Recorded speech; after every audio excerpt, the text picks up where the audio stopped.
How many of you enjoy watching movies in theater all by yourself? Like no company, no friends, nobody with you, just you and the popcorn. I don't see myself watching alone any movies. The only movie that I had watched was Casanova. It was a Malayalam movie. It was a shitty movie. And after that, I never thought I will go watch a movie alone. But under some circumstances, I had to watch one movie all by myself because I asked a lot of people. They all had other plans. So I finally decided that I will go by any cost. And trust me, that was the best decision of my life. In my previous video, I spoke about violence in movies, and this movie was full of violence, and it made me sick to my stomach. I enjoyed this movie thoroughly, and I could relate to this movie. I feel that the characters in this movie can be so much relatable, and trust me, I still feel so. Grossed out when I'm talking about this movie. It is the best horror movie that I have ever watched in my entire life. I usually love horror movies, and this is a psychological horror. You see two people. One guy is so shy, and he's been silently loving one girl, and he's crushing over her for years, and apparently she also knows about it, but he's too chickened out to confess his love to her. And he finds a shortcut, a wish he finds in an antique store. It's called One Wish Willow. He breaks it, and you speak something, you wish for something, and it comes true. And she starts loving him so madly, out of her control, without her consent. She's herself into that pit, not understanding what's happening to her. She is just drawn to him in and out, and there is no way that she's able to pull herself out of it, and he is choked. You see a lot of couples struggling with space, struggling with mutual understanding. Every time you have to reassure your love to her, to him. Now, do you still love me? Why are you talking to her? Why are you talking to him? Why are you going out? Why are you ignoring me? And why we don't have the same spark anymore? We should do something more often. We should do this. We should do that. Relationship, it is very easy to fall in love, but to maintain that relationship, it is a lot of struggle. If you don't have clarity as to what you want, then it gets very difficult, and that is exactly what this movie is talking about. You got love the way you want it, but eventually you're realizing that there is something wrong with this. It is not what I wanted. This, can we go back and tweak the wish? He's not even asking to cancel it. He wants to tweak it, adjust it here and there the way he wants it. But the actual relationships in real world, you cannot modify it. You have to enjoy the ride, as it is. You have to accept that person as it is. The movie Obsession was initially released in 2025 at Toronto International Film Festival. And a lot of people had eye on this movie, and there was a huge war to get it under their production house. So here we have this movie in 2026, and a lot of people are talking about it. Trust me, this movie, more than just scary, you will understand a lot of perspective aspects of your own life. It is like a mirror to your life. You can't trust your friends because he's fucking around. The guy who's actually forcing you to confess your love, he's actually trying you to exhaust your chances so that his path is clean. And this, without understanding, he is trying a lot of things to impress her. But again, he is not having the guts to go and tell her that, I have feelings for you. He's telling her, no, we are just friends. But what he does after 2 minutes, he's just breaking a willow and wishing her to love him more than anything in this world. This also tells you that be careful of what you wish for, because when the wish comes true, if you are not prepared for it or if you can't handle it, then you shouldn't wish for it in the first place.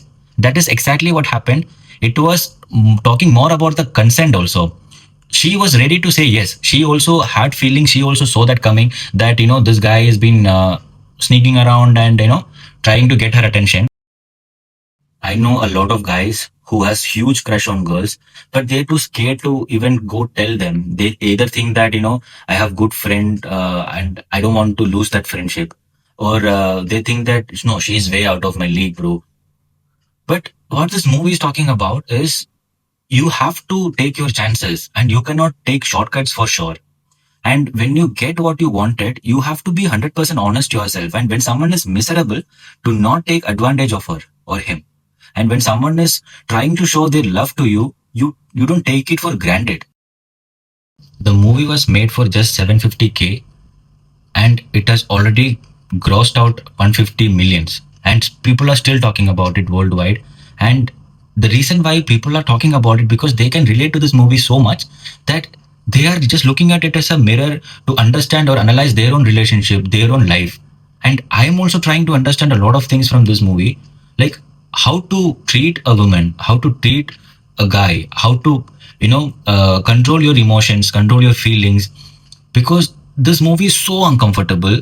It is making you question your life, your situation, your relationship, your decisions, everything. The YouTuber turned director Curry Barker has done a tremendous job in keeping their audience on on their edge. It is not a jump scare. You don't see ghost walking on walls or on your ceilings, but the psychology behind the movie, the way you start, feeling that uncomfortable, edgy thing, that is so unsettling throughout the movie. There is no chemistry between them because that was a forced love. That was not, you did not earn that love. You have to earn your woman. You have to earn your guy. You have to earn that love. If it is given to you as a gift or as a wish, then it doesn't have that chemistry. You will not get that spark.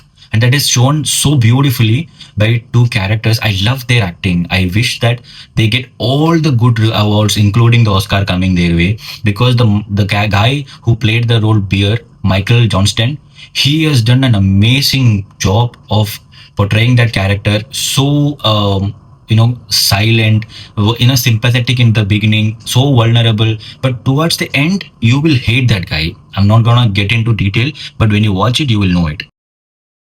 And the girl, I have no words to describe her acting. She has carried this movie from the start till the end.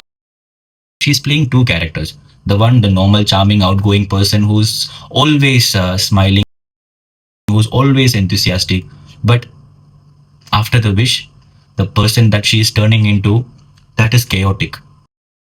She herself is not able to understand what's happening in her body, what's happening with her, and how she is carrying her, obsession towards him. That is so brilliantly shown on the screen, and hats off to her. She is amazing. Her name is Indy Navarrete. She has done a great job, and all her movies I'm gonna watch it. She is such a talented actress, and I wish her all the best. If you haven't watched this movie in theaters, please do it, because this deserves a theatrical experience.